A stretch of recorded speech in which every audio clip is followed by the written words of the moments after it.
Suatu hari, Ana, teman sekantor, masuk ke ruanganku. Dia sahabatku. Kami dulu dari kampus yang sama. Dia adik tingkatku.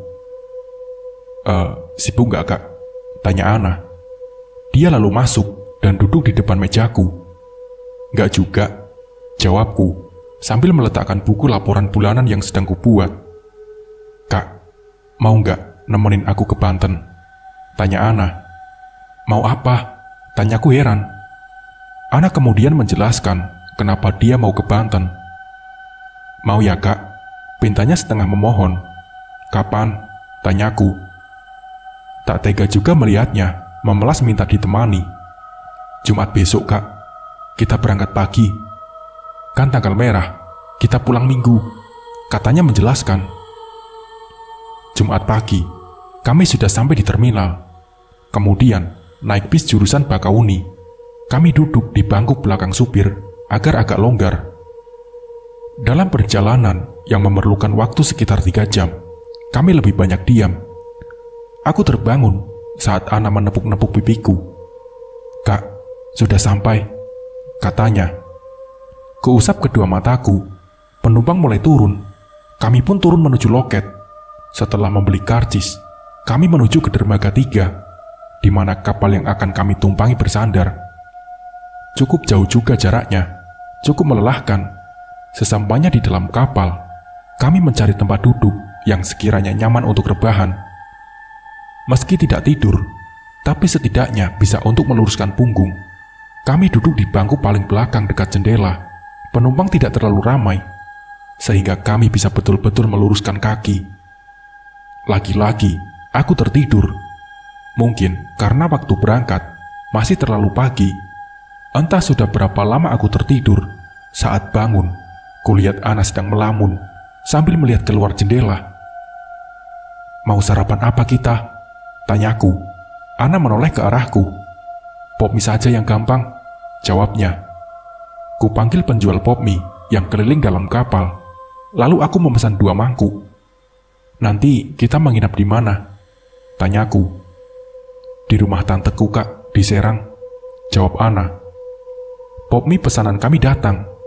Setelah membayar, kami menunggu dingin untuk kemudian kami makan. Sekitar 3 jam dalam perjalanan, akhirnya kapal merapat ke dermaga. Kami berhenti di musola pelabuhan karena sudah masuk waktu zuhur. Nah, kita sholat, terus kita mau datang ke dukun, apa nggak salah? Tanyaku pada Ana selesai kami sholat. Ana menatapku. Cuma kali ini, Kak. Setelah ini, aku nggak akan datang-datang ke dukun lagi, jawabku. Aku menghela nafas. Kutatap wajahnya. Ada kesungguhan di sana. Kami menuju terminal pelabuhan mencari bis jurusan Serang. Di dalam bis masih kosong. Pasti bakalan lama ini, pikirku. Kak, kita cari makan siang dulu yuk. Masih lama kayaknya, kata Ana mengajakku turun dari bis. Aku mengangguk. Kami pun turun dan mencari makan siang di warung sekitar terminal. Nyari warung pecel saja, nah. Aku ingin makan pecel, kataku pada Ana. Setelah berjalan beberapa meter, kami menemukan penjual pecel siram. Seorang nenek-nenek. Kami memesan 2 porsi. Mau kemana, Neng? Tanya nenek penjual pecel. Ke Serang, Nek. Ana menjawab. Kalau mau ke Serang mah, nunggu bis di luar saja, Neng. Lebih cepat datang, kata nenek itu. Oh, begitu. Ya sudah, nanti kami menunggu bis di luar terminal saja, Kek, kataku. Terima kasih, Nek, sudah diberitahu, kata Ana. Nenek penjual pecel mengangguk sambil tersenyum. Kami makan nasi pecel siram. Enak sekali rasanya. Apa mungkin karena kami sedang lapar? Entahlah. Setelah selesai makan dan membayarnya, kami segera menuju ke arah luar terminal. Baru beberapa langkah, para tukang ojek menawarkan jasa. Daripada jalan lumayan jauh, akhirnya kami naik ojek menuju ke arah luar terminal. Di depan sebuah kios, kami menunggu bis. Tak lama, bis jurusan Jakarta Merak datang. Kami pun segera naik. Ke Serang, Pak, kataku kepada kenek sambil menyerahkan uang 50.000 rupiah. Berapa orang, Neng? Tanyanya. 2 orang, Pak, jawabku. Jauh nggak rumah temanmu dari terminal, nak? Tanyaku pada Ana. Ya, lumayanlah, jawab Ana. Apa kita langsung saja ke tujuan, nak? Biar besok bisa langsung pulang lagi. Jadi, minggu kita bisa istirahat, kataku. Aku belum tahu tepatnya, Kak. Kita tanya tanteku dulu, barangkali dia tahu, kata Ana. Loh, jadi kamu belum tahu tempatnya? Kok nekat mau ke sana? Kalau tersesat gimana? Tanyaku terkejut. Lalu, kamu tahu tempat itu dari siapa? Tanyaku heran. Dari Kak Bagas, Kak. Dia pernah ke sana dengan temannya, jawab Ana. Bagas adalah kakak Ana. Aku cukup mengenalnya. Aku memang akrab dengan keluarga Ana. Terlebih sejak orang tuanya meninggal dunia, aku sering menginap di rumah Ana. Dia tinggal sendiri di rumah peninggalan orang tuanya. 2 jam kami dalam perjalanan. Akhirnya sampai di terminal Pakupatan. Kami turun, lalu menuju pangkalan taksi. Kami naik taksi menuju rumah tantenya Ana. Dalam perjalanan, Ana menelpon tantenya, memberitahu bahwa kami sedang menuju rumahnya. Ana membuka pagar hitam, sebuah rumah tingkat berbentuk minimalis. Rumah yang sangat asri. Halamannya ditumbuhi berbagai macam bunga. Ada sebuah ayunan besi di sudut taman. Assalamualaikum. Kami mengucapkan salam berbarengan. Waalaikumsalam. Terdengar suara dari dalam. Pintu terbuka. Seorang perempuan parubaya berdiri menyambut kami.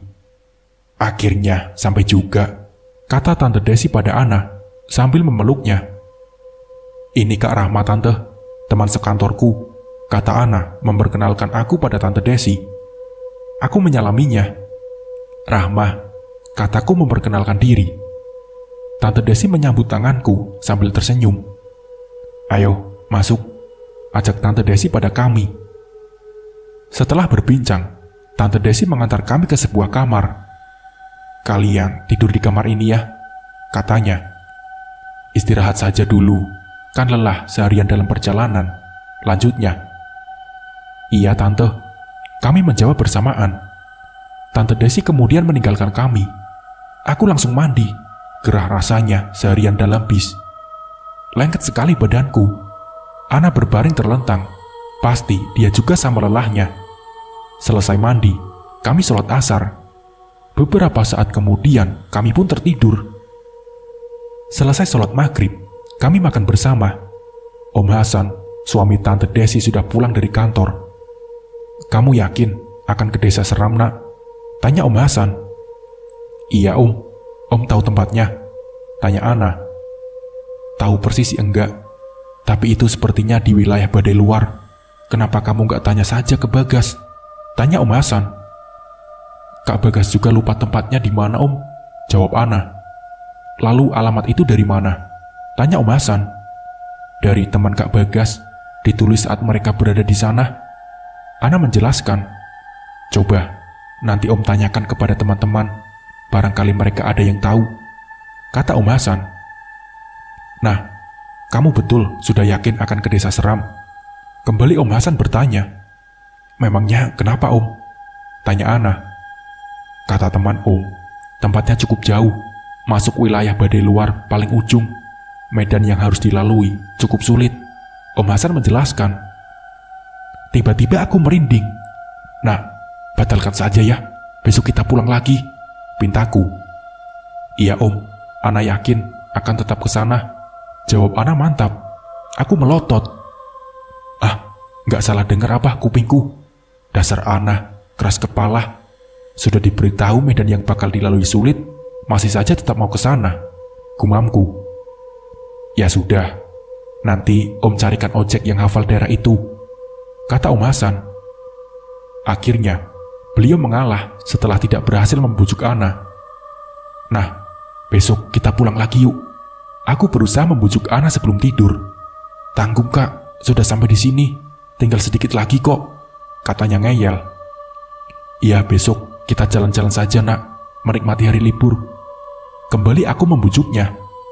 Namun, aku tak berhasil. Dasar Ana, dia tetap pada pendiriannya. Pagi-pagi, Setelah sholat subuh, kami berangkat naik ojek yang dipesan oleh Om Hasan. Sebelumnya kami berpamitan pada Om Hasan dan Tante Desi. Mereka berpesan agar kami berhati-hati.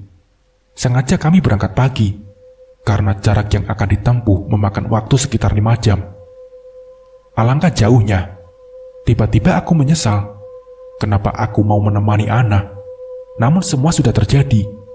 Aku tak tahu jalan mana saja yang sudah kami lewati. Yang kurasakan, punggung dan perutku sangat pegal. Berulang kali, aku membetulkan letak duduk agar sedikit mengurangi rasa pegal. Kulihat Ana seperti tak merasakan apapun. Dia tetap tenang duduk di jok belakang. Beberapa kali abang ojek yang kami tumpangi berhenti untuk menanyakan alamat yang dimaksud. Selalu dijawab masih jauh dengan pandangan mata aneh ke arah kami. Aku merasakan hal itu. Sepertinya memang ada yang aneh. Kenapa orang-orang yang kami tanyai selalu memandang kami dengan tatapan yang ganjil? Apakah Ana juga merasakan hal yang sama? Perasaanku semakin tak karuan waktu zuhur telah tiba. Kami belum juga sampai tujuan. Padahal kata Om Hasan, hanya memakan waktu 5 jam perjalanan. Kami berhenti di sebuah masjid yang kami jumpai di jalan. Hatiku makin tak tenang. Nah, kita putar balik saja yuk, ajakku pada Ana. Lalu Ana menatapku. Aku seperti tak mengenalnya. Merinding aku dibuatnya. Tanpa memperdulikan ajakanku, Ana kembali naik motor. Dan dengan terpaksa aku mengikutinya. Kembali, kami melewati beberapa desa. Jalan yang kami lewati masih jalan aspal. Motor bisa melaju dengan kencang. Berarti masih jauh perjalanan kami. Batinku, kata Om Hasan semalam, bukankah jalan yang akan kami lewati sulit? Dalam perjalanan, aku berdoa, apa saja yang kuhafal. Betul-betul aku merasa tak tenang. Waktu menunjukkan pukul 15.00. Ketika kami sampai di jalan tanah, kami lalu berhenti. Ada beberapa tukang ojek yang sedang mangkal di ujung jalan. Beberapa dari mereka menghampiri kami. Neng, kami hanya bisa mengantar sampai sini. Kami kurang paham dengan daerah sini, kata abang ojek yang ditumpangi Ana. Oh iya bang, gak apa-apa, jawab Ana sambil membayar ongkos ojek kami. Terima kasih ya bang, kata Ana. Iya neng, sama-sama. Kami langsung pulang ya, takut kemalaman dan hujan, kata si abang ojek. Mau kemana neng? Tanya salah satu bapak yang tadi menghampiri kami. Mau ke rumah Abah Adang, jawab Ana sambil menyerahkan kertas alamat yang diberikan Bagas. Bapak itu membacanya, lalu diberikan kepada bapak yang lain. Kulihat mereka saling berpandangan, seperti ada yang aneh dengan alamat itu. Aku semakin gelisah, betul-betul menyesal aku menemani Ana ke tempat ini. Setelah lama saling berpandangan, akhirnya bapak yang memegang kertas mengatakan kalau medan yang akan dilalui penuh resiko dan ada beberapa hal yang tidak boleh dilanggar. Jika melanggar, maka akan celaka. Kami semakin merinding. Kepalaku terasa pusing tiba-tiba. Nah, kita pulang saja yuk. Untuk kesekian kalinya, aku membujuk Ana agar mau pulang. Aku betul-betul takut dan merasa asing di sini. Namun, tetap saja Ana tidak mau. Bahkan kulihat dia sangat antusias. Selama dalam perjalanan nanti, jangan sekali-kali menengok ke belakang, kata si bapak. Aku dan Ana diam mendengarkan. Selama perjalanan, jangan sekalipun menanyakan hal yang ditemui, lanjutnya. Aku semakin merinding mendengarnya. Dan jangan meludah di sembarangan tempat, katanya kemudian. Aku menganggukkan kepala tanda mengerti. Aku diam saja. Ada apa ini sebetulnya? Kami lalu naik ojek yang akan mengantar kami ke rumah Abah Adang. Perasaanku sangat tidak enak. Ada rasa takut yang berlebihan. Rasanya ingin menangis. Ojek yang aku naiki berjalan di depan. Kami menyusuri jalan tanah. Medan yang kami lalui cukup sulit. Naik turun dan berbelok-belok. Bermacam doa yang kuhafal aku baca tanpa henti. Entah sudah berapa jauh kami dalam perjalanan. Kulihat jam di tangan kiriku. Waktu menunjukkan pukul 16.00. Ingin aku berhenti untuk sholat asar. Tapi sepanjang jalan yang kami lewati, Tak kutemui masjid atau musola. Aku hendak bertanya ke abang ojek. Tapi ingat pesan yang disampaikan sebelum kami berangkat tadi. Akhirnya, aku hanya bisa diam pasrah. Aku tak tahu sejak kapan kami sudah berada di jalan beraspal. Mungkin karena aku melamun, sehingga tak menyadari akan hal itu. Untung saja tidak jatuh dari motor. Ada rasa heran dalam hati. Jalan yang kami lalui beraspal, tapi kanan kiri jurang. Bagaimana bisa jalan beraspal, sedangkan mobil saja tidak bisa lewat? Kenapa tidak dari ujung jalan saat kami berangkat tadi jalan di aspal? Bermacam pertanyaan ada dalam hati. Lagi-lagi, aku hanya bisa terdiam saat ingin menanyakan hal itu pada abang ojek. Aku kembali ingat pesan yang harus kami turuti sejak berangkat dari ujung jalan. Tak kujumpai ada manusia. Aku sama sekali tak melihat ada orang lain selain kami berempat. Aneh sekali. Atau hanya perasaanku saja, entahlah. Ingin aku menengok ke belakang, bilang ke Ana untuk istirahat sejenak. Aku betul-betul lelah dan pegal seluruh tubuh. Ingin aku tanya ke abang ojek, apa masih jauh rumah yang akan kami tuju? Berapa jam lagi kira-kira perjalanan kami? Menjelang waktu maghrib, kami sampai di sebuah sungai. Hari mulai gelap. Kami berhenti. Aku takut sekali. Tak bisa kulihat wajah Ana dengan jelas. Apa dia juga merasakan hal yang sama denganku? Nah, aku takut. Kataku berbisik. Ana hanya diam. Kupegang tangan Ana dengan erat. Neng, kita sudah sampai, kata abang ojek. Nanti ada yang menjemput dari rumah Abah. Lah, tahu dari mana mereka? Kalau kami datang dan akan menjemput, bukankah kami tidak memberitahu sebelumnya? Gumamku. Aku merinding. Pegangan tanganku bertambah kencang. Iya pak, jawab Ana. Hari semakin gelap. Tak bisa kulihat keadaan sekeliling. Hanya bisa mendengar suara air sungai. Seperti sedang berada di alam mimpi. Membayangkan saja tak pernah untuk sampai ke tempat ini. Berulang kali, aku bilang dalam hati untuk tidak pernah lagi datang ke sini. Betul-betul membuatku jera dan trauma. Beberapa lama kemudian, datang seseorang menuju ke arah kami. Aku tahu karena terlihat cahaya berjalan di atas sungai. Suara jembatan yang terbuat dari bambu pun terdengar. Aku memeluk Ana. Entah mengapa saat itu aku takut sekali. Duh, Ana, aku betul-betul takut nak, kataku sambil mempererat pelukan. Ana tak bereaksi. Kupandangi wajahnya, tapi tak terlihat jelas karena malam yang gelap.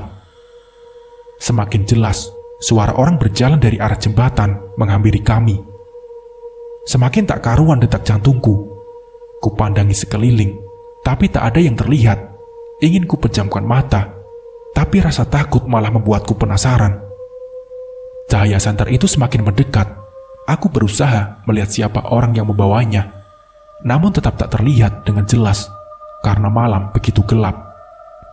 Setelah sampai, orang itu mendekati abang tukang ojek. Mereka berbicara dengan bahasa yang aku tidak tahu artinya. Mungkin bahasa daerah setempat. Neng, ini Pak Angkus. Dia yang akan mengantar ke rumah Abah Adang, kata abang ojek. Loh, Bapak nggak ikut? Lalu kami pulang lagi bagaimana Pak? Tanyaku penuh khawatir. Besok, Bapak jemput lagi. Sekarang, Bapak pulang dulu ya, kata abang ojek memberi alasan. Iya Pak, terima kasih sudah mengantar kami sampai sini, kata Ana. Saat Ana akan memberikan ongkos, abang ojek bilang besok saja sekalian. Mereka berdua lalu pamit akan meneruskan perjalanan. Aku tak habis pikir, kenapa abang ojek malah mau pulang. Padahal, jalan yang kami lalui tadi sangat jauh dan menyeramkan. Apa tidak takut terjadi sesuatu hal di tengah jalan? Secara yang dilalui hanya berupa hutan tanpa ada rumah. Mari Neng, kita ke rumah Abah Adang, kata Pak Angkus pada kami. Dia kemudian berjalan di depanku. Aku memilih jalan di tengah, karena jembatan bambu yang kami lewati hanya bisa untuk seorang beriringan. Tak bisa kukatakan perasaan takut saat itu. Aku berharap semua ini hanya mimpi. Tak henti, aku membaca doa-doa yang aku hafal sepanjang menyeberangi sungai itu. Ingin aku bertanya kenapa lama sekali sampai tepi, tapi aku tak jadi. Aku berpikir, mungkin hal yang tak boleh kami lakukan sepanjang perjalanan masih berlaku di sini. Badanku sudah lelah. Aku ingin segera sampai untuk bisa beristirahat. Akhirnya, sampai juga kami di tepi. Kami masih harus berjalan beberapa meter lagi untuk sampai tujuan. Sampailah kami di depan sebuah pagar tembok yang tinggi. Cahaya lampu menerangi di sekelilingnya. Pak Angkus membuka pagar itu. Nampak di depan kami sebuah rumah yang megah. Aku semakin ketakutan. Bagaimana mungkin di tengah hutan seperti ini ada bangunan megah? Padahal akses jalan untuk sampai ke tempat ini sangat sulit ditempuh. Ku genggam tangan Ana dengan kuat. Aku berjalan di sampingnya menuju pintu rumah itu. Keringat dingin mengucur di tubuhku. Sangat menyeramkan. Pak Angkus membuka pintu dan mempersilahkan kami masuk. Dibawanya kami ke dalam sebuah ruangan yang luas. Tak ada kursi di sana, hanya terhampar karpet lebar. Kami dipersilakan duduk di atas karpet itu. Pak Angkus masuk ke dalam, mungkin memberitahu Aba Adang bahwa kami telah sampai. Dengan perasaan takut yang luar biasa, ku pandangi sekeliling ruangan itu. Di tembok ada lukisan ular yang sangat besar, betul-betul menyeramkan. Ingin sekali aku menangis. Rasa lelah yang tadi kurasakan seketika hilang, berganti dengan ketakutan. Jantungku berdetak lebih cepat. Ruangan luas yang seharusnya membuat nyaman, tapi malah membuatku tersiksa. Aku merasa seperti berada di dalam sebuah gua. Kulihat Ana, dia tampak tenang. Aku tak ingin banyak bicara, takut terdengar tuan rumah dan akan membawa masalah. Pak Angkus keluar menghampiri kami, memberitahu agar menunggu. Baru saat itu aku melihat dengan jelas wajah Pak Angkus. Ya Allah, jika aku melihat saat di seberang jembatan tadi, mungkin aku sudah pingsan. Wajah yang dingin dan sangat menyeramkan. Aku tak berani memandangnya berlama-lama. Jantungku semakin cepat berdetak. Seorang perempuan datang membawa 2 gelas minuman dan sebuah toples berisi kue. Usianya sekitar 60 tahun. Dia berbicara dengan bahasa yang kami tidak tahu. Aku dan Ana saling berpandangan. Kami hanya tersenyum. Mungkin perempuan itu tahu kalau kami tidak paham dengan apa yang dia katakan. Dipegangnya tangan kami dan dibawa masuk ke dalam. Kami hanya bisa mengikuti. Kami dibawa ke kamar mandi. Oh, rupanya dia mungkin tadi menyuruh kami agar mandi. Kami pun lalu mandi. Ada 2 buah kamar mandi. Sepanjang jalan menuju kamar mandi, aku melihat lukisan ular seperti di ruangan depan. Kembali aku bergidik. Cepat-cepat aku mengguyur badanku. Terasa segar, sedikit menghilangkan penat. Selesai mandi, kami dibawa ke ruang makan oleh perempuan tua itu. Lagi-lagi, terdapat lukisan ular besar di ruangan itu. Aku yang tadinya sangat lapar, menjadi kenyang seketika. Aku ingin muntah. Kuperhatikan makanan yang disuguhkan. Nasi ketan dengan bermacam lauk terhidang di atas meja makan. Aku merasa heran, kenapa harus ketan bukan nasi? Kami ditinggal berdua di ruang makan. Ana makan dengan lahap, barangkali dia sangat lapar. Tak sengaja, kulihat lukisan ular besar itu. Saat melihat matanya, seolah-olah ingin menelanku. Aku menelan ludah. Menyesali perjalanan sampai ke tempat ini. Selesai makan, kami kembali ke ruang depan menunggu Aba Adang. Tak lama, seorang laki-laki masuk ke ruangan itu, memakai baju serba hitam. Perawakannya sedang. Kulit wajahnya lebih dingin dan menyeramkan dibandingkan Pak Angkus. Dia Aba Adang. Aku tak berani menatapnya. Dia menanyakan maksud kedatangan kami. Ana lalu menyampaikan maksudnya kepada Aba Adang. Aku hanya terdiam, mendengarkan sambil menunduk. Aba Adang lalu mengajak kami masuk ke sebuah ruangan yang terletak agak di dalam. Mungkin ruang kerjanya, batinku. Di dalam ruangan itu, lagi-lagi ada lukisan ular yang sangat besar. Aku perhatikan ular dalam lukisan itu agak berbeda dengan lukisan yang lain di rumah ini. Ular di dalam ruangan Abah Adang memakai mahkota. Mungkin Raja Ular. Rumah dipenuhi dengan lukisan ular besar. Kami disuruh duduk berhadapan dengan Abah Adang. Di depan kami ada sebuah meja yang berisi bermacam benda. Kamu sanggup memenuhi semua syarat yang akan Abah beritahu? Apa kamu juga sanggup menerima semua resikonya? Tanya Abah Adang. Aku berharap anak akan mengatakan tidak atau pikir-pikir dulu agar semua kekonyolan ini berakhir sampai di situ. Tapi ternyata harapanku sia-sia. Iya Abah, saya sanggup memenuhi semua syaratnya dan sanggup menerima semua resiko yang akan terjadi, jawab Ana dengan mantap. Baiklah, kata Abah Adang. Dia lalu berdiri dan berjalan menuju sebuah lemari yang terletak di sudut ruangan. Ini namanya apel jin, kata Abah Adang. Setelah duduk kembali di depan kami, dia menunjukkan sebuah benda berbentuk seperti telur angsa. Besarnya pun sama, warnanya agak kusam. Ya Allah, sebetulnya aku sedang berada di mana? Kehela napas panjang.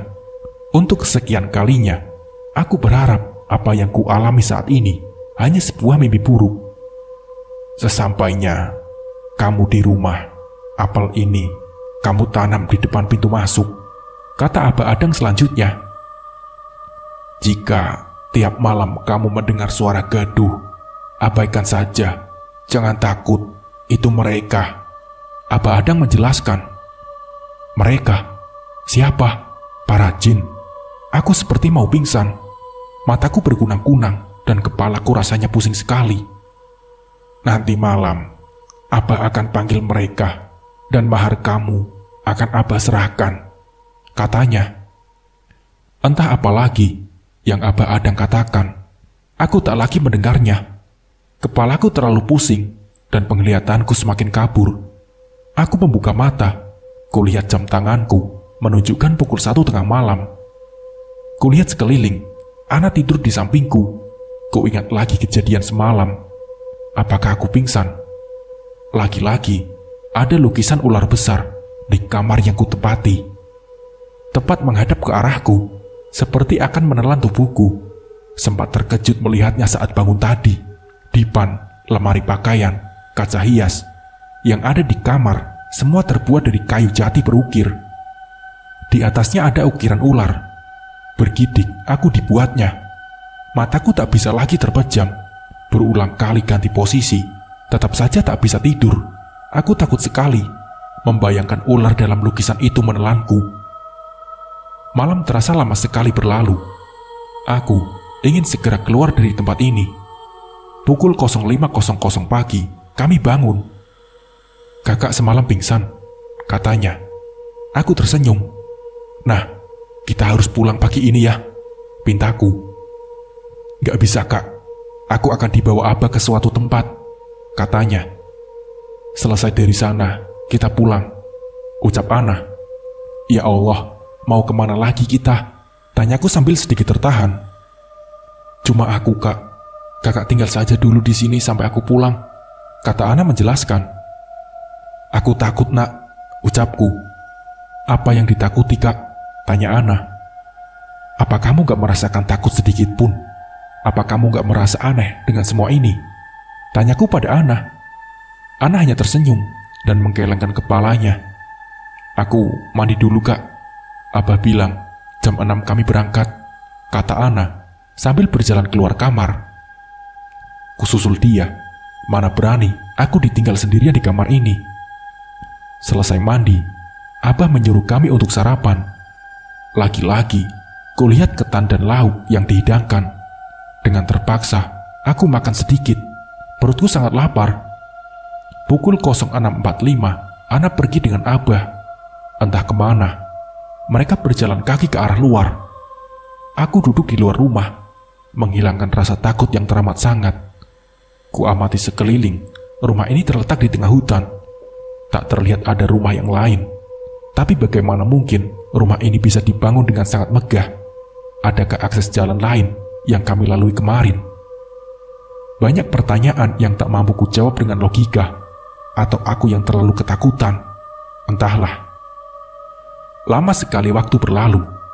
Berulang kali, aku menengok ke arah pintu pagar, berharap Ana akan muncul di sana.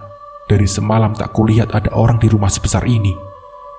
Hanya Abah Adang, Pak Angkus, dan ibu tua itu. Lalu kamar-kamar yang ada di dalam itu kamar siapa? Untuk apa dibuat kamar jika tak ada yang menempati? Aku merasa haus sebetulnya, tapi untuk masuk mengambil air minum di dapur, aku tak berani. Kenapa Ana lama sekali? Sudah hampir 4 jam dia pergi. Aku mulai gelisah. Kemana sebetulnya Ana dibawa Abah Adang? Sekitar pukul 1 siang, Ana datang. Lega sekali rasanya. Aku ingin cepat-cepat meninggalkan tempat ini. Alhamdulillah. Akhirnya kamu datang juga, Nak. Sambutku bersemangat. Tak sengaja, kulihat Abah Adang. Dia menatapku dengan tajam. Aku merinding. Kita langsung pulang ya, ajakku. Makan dulu, baru pulang. Nanti diantar Pak Angkus sampai seberang, kata Abah Adang. Maaf Abah, biar kami makan di jalan saja nanti, kataku buru-buru. Sebelum Ana mengiyakan tawaran Abah Adang. Kami lalu diantar Pak Angkus sampai seberang jembatan. Ya Allah, lagi-lagi aku merinding. Siang itu, baru bisa kulihat jalan menuju jembatan. Semak belukar, pasti banyak ular di sini, pikirku. Jembatan yang untuk menyeberang pun hanya terbuat dari 5 buah batang bambu yang diikat. Di bawah, mengalir sungai yang airnya sangat deras. Tak bisa kubayangkan andai kami jatuh ke bawah sana. Sampai di seberang, abang ojek yang membawa kami saat datang sudah menunggu. Pak Angkus lalu berbicara dengan mereka. Aku tak peduli dengan apa yang mereka bicarakan. Aku hanya ingin segera meninggalkan tempat menyeramkan ini. Beberapa saat kemudian, motor yang kami naiki mulai melaju meninggalkan sungai. Aku bernapas lega. Akhirnya bisa keluar dari tempat aneh itu. Selama 2 jam, kami dalam perjalanan menuju desa di mana pertama kali aku dan Ana bertemu dengan abang ojek ini. Aku merasa sangat lega, sudah bisa keluar dari tempat menyeramkan itu. Setelah sampai di ujung jalan, kami dicarikan ojek yang lain untuk mengantarkan kami ke terminal. Sampai terminal, kami naik bis jurusan Merak. Lalu, kami naik dan mencari bangku kosong. Ada di paling belakang dekat pintu keluar. Kupegang tangan Ana, terasa sangat dingin. Wajahnya pun terlihat sangat pucat. Nak, kamu sakit? Aku bertanya dengan khawatir. Enggak kak, cuma sedikit pusing, jawabnya. Ya sudah, dibawa tidur aja, saranku. Sekitar setengah jam, kulihat Ana sudah tidur. Waktu menunjukkan pukul 8 malam, saat kenaik bis membangunkan kami. Sudah sampai Neng, kata kenaik bus itu. Rupanya, tadi kami tertidur dengan nyenyaknya. Kami pun turun menuju pangkalan ojek. Keloket ya pak, aku berkata pada abang ojek. Setelah membeli tiket, kami berjalan ke dermaga bersama penumpang lain. Nak, cari makan dulu yuk, ajakku. Ana hanya mengangguk. Kami membeli makanan dan minuman untuk dimakan di dalam kapal. Seperti saat berangkat, kali ini pun kapal sepi penumpang. Kami memilih tempat duduk di belakang dekat jendela sambil makan. Kutanyakan pada Ana, tadi pagi dia pergi kemana dengan Abah Adang. Ana seperti ragu untuk bercerita. Ia memandangku lama. Tapi janji ya kak, jangan cerita kepada siapapun, pinta Ana padaku. Aku diam tak mengiyakan. Apa sebetulnya yang terjadi? Kenapa Ana memintaku seperti itu? Kupandangi wajahnya. Kamu mengenalku sudah berapa tahun, nak? Apa aku pernah membuatmu kecewa? Tanyaku. Ana menggelengkan kepalanya. Sekali lagi, Ana menatapku. Tak sabar aku ingin segera mendengar ceritanya. Aku tadi pagi dibawa Abah Adang ke sebuah gua. Di dalam gua itu ada seekor ular yang sangat besar, kak. Seperti yang ada dalam lukisan di dinding rumah Abah Adang. Ana mulai bercerita. Aku melotot memandangnya. Air minum yang sedang ku minum tersembur keluar saking terkejut. Tiba-tiba, rasa takut yang sudah hilang datang lagi. Membayangkan bertemu langsung dengan ular besar di dalam gua. Itu nyata. Sedang yang hanya berupa lukisan saja sudah begitu menakutkan. Jika aku di posisi Ana, pasti sudah pingsan. Aku diberi telur oleh Aba Adang yang harus kulempar ke arah mulut ular itu, Kak. Lanjut Ana. Kata Aba Adang, jika telur itu masuk ke dalam mulut ular, maka keinginanku akan terkabul, Kak. Ucap Ana. Ya Allah, aku seperti berhadapan dengan orang asing. Aku merasa yang duduk di depanku bukan Ana yang ku kenal. Sejak kapan seekor ular bisa mengabulkan keinginan seseorang? Dan aku berhasil melempar telur itu, Kak, tepat ke mulut si ular. Kata Ana dengan antusias. Tentu saja aku sangat senang. Keinginan agar Kak Ridwan segera menikahiku akan segera terkabul, Kak. Lanjutnya dengan wajah gembira.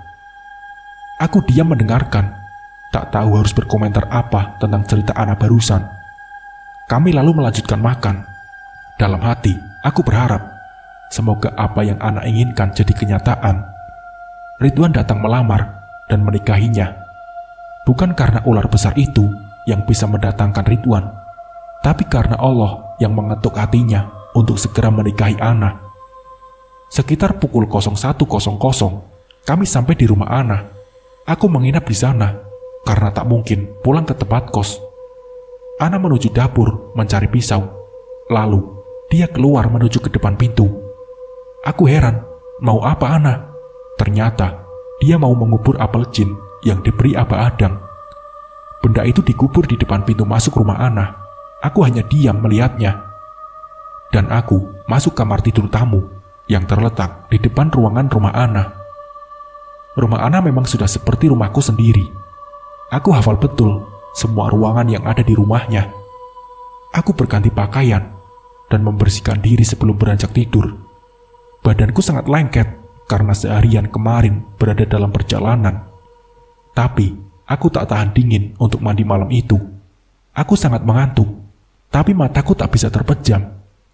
Tak seperti biasanya, kamar yang kutempati terasa sangat panas. Kunaikkan volume AC kamar itu.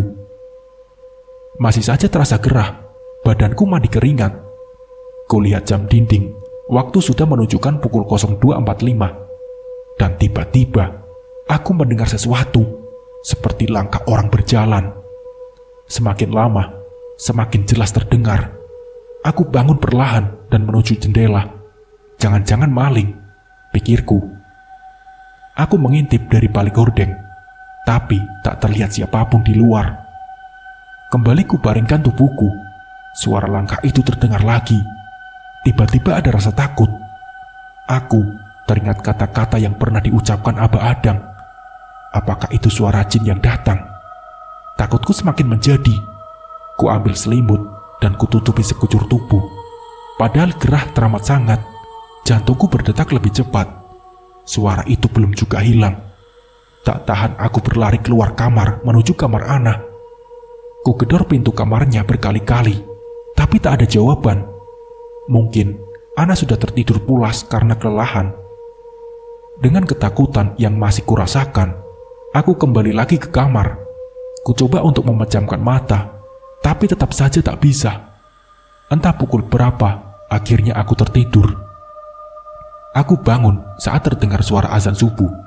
Mengambil air wudhu dan sholat subuh, dan kemudian mandi. Aku keluar kamar menuju dapur. Kulihat Ana ada di sana sedang merebus air. Nah, aku pinjam bajumu ya. Aku kan nggak bawa baju ganti untuk ke kantor, kataku pada Ana. Iya, nanti ku ambilkan. Sarapan dulu yuk Kak, ucap Ana. Selesai sarapan, kami berangkat, berjalan kaki ke arah depan jalan, menunggu bis yang akan kami naiki menuju kantor. Dan dalam perjalanan aku tertidur. Lumayan 1 jam untuk mengganti waktu tidurku semalam. Kak, temani ke warung Mbak Lis yuk. Ana mengajakku saat jam istirahat. Mau beli apa nak? Tanyaku. Ada deh Kak, jawab Ana. Aku bangkit dari duduk, ku lepas mukena dan kami keluar musola menuju warung Mbak Lis. Mbak, ada rokok jambu bol nggak? Ana bertanya kepada Mbak Lis. Aku keheranan. Sejak kapan Ana merokok? Rokok untuk siapa, Nak? Tanyaku. Ana hanya tersenyum. Aku makin keheranan. Berapa bungkus, Mbak? Mbak Lis bertanya pada Ana. Adanya berapa bungkus, Mbak? Saya beli semua. Ana menjawab. Ah, untuk apa sebenarnya Ana membeli rokok sebanyak itu? Gerutuku. Nah, sebenarnya untuk siapa sih rokok sebanyak itu? Aku bertanya penasaran. Ceritanya nanti di kantor saja ya, Kak. Takut ada yang mendengar, kata Ana. Ku gandeng tangan Ana agar cepat-cepat kembali ke kantor. Setelah dia membayar semua rokok yang dibeli, aku penasaran, ingin segera mendengar cerita dari Ana tentang rokok itu. Waktu Kak Rama pingsan, Abah Adang bilang agar aku membeli rokok jambu bol sebanyak-banyaknya. Ana mulai bercerita. Kata Abah Adang, rokok jambu bol itu rokok kesukaan para jin yang akan membantuku. Ana melanjutkan ceritanya. Aku menghela nafas panjang, rasa heran, aneh, dan ingin tertawa bercampur jadi satu. Masa jin doyan rokok? Pilih-pilih lagi mereknya, gerutuku. Tapi ku tahan. Aku tak ingin Ana tersinggung jika aku menertawakannya. Ku biarkan Ana melanjutkan ceritanya sampai selesai. Rokok itu agar diletakkan di atas tanah yang untuk mengubur apel jin semalam. Tiap malam tepat pukul 00, aku harus membakar dupa dan kemenyan di kamar, Kak, ucap Ana. Aku merinding mendengar cerita Ana. Mimpi saja aku tidak ingin, apalagi harus bersekutu secara nyata dengan jin. Ku tatap wajah Ana, ada rasa kasihan aku melihatnya. Masalah yang sedang dia hadapi memang bukan hal sepele. Aku tak ingin menyalahkan dia. Ana hamil dengan Ridwan, tapi Ridwan tak mau bertanggung jawab. Yang bikin miris, Ana tak tahu keberadaan Ridwan saat ini. Ana harus menyelesaikan masalahnya sendiri, tanpa orang tua yang membantunya. Dan dia mengambil jalan yang salah dengan meminta bantuan Abah Adang, seorang dukun. Nah, kamu yakin Ridwan akan datang menemui dan menikahimu setelah kamu lakukan semua hal ini? Tanyaku hati-hati. Aku takut Ana tersinggung dengan ucapanku yang seolah tak percaya. Iya, Kak, aku yakin sekali. Ana menjawab mantap. Kak, janji ya, cuma kita berdua yang tahu tentang hal ini, pinta Ana padaku. Dia lalu berdiri. Kuanggukan kepala. Aku kembali ke ruanganku ya, Kak, katanya. Lalu dia menutup pintu ruanganku. Seminggu kemudian, Ana tak masuk kerja. Dia sakit saat kutanyakan pada seorang TU. Aku coba menghubungi, tapi HP-nya tak pernah aktif. Aku khawatir apa sebenarnya yang telah terjadi pada Ana. Kutunggu sampai hari Jumat, dia belum juga masuk. Hari Sabtu, aku datang ke rumah Ana. Tepat 5 hari dia tidak masuk kerja. Keadaan sekeliling sepi seperti biasanya. Ku ketuk pintu rumah berulang kali, tak ada jawaban. Kulihat dari kaca jendela, tak nampak Ana di dalam. Mataku tak sengaja melihat ke bawah, di mana Ana menanam apel jin dari Abah Adang. Ada rokok jambu bol di situ. Aku merinding. Aku mengelilingi rumah Ana. Ku gedor jendela kamarnya. Nah, Ana, apa kamu di dalam? Tanyaku setengah berteriak. Terdengar suara orang batuk. Itu suara Ana. Nah, Ana, buka pintunya, kataku. Ana membuka hordeng, tampak lesu dan sangat pucat. Rambutnya berantakan. Aku merasa lega, ada Ana di dalam. Iya, Kak, sebentar ku buka pintu depan, katanya sambil menutup hordeng. Aku kembali ke depan. Pintu sudah terbuka. Lalu aku masuk. Kulihat Ana duduk di kursi depan. Ku pegang tangannya sangat dingin. Kamu sakit apa, Nak? Tanyaku. Tiba-tiba Ana memelukku sambil menangis.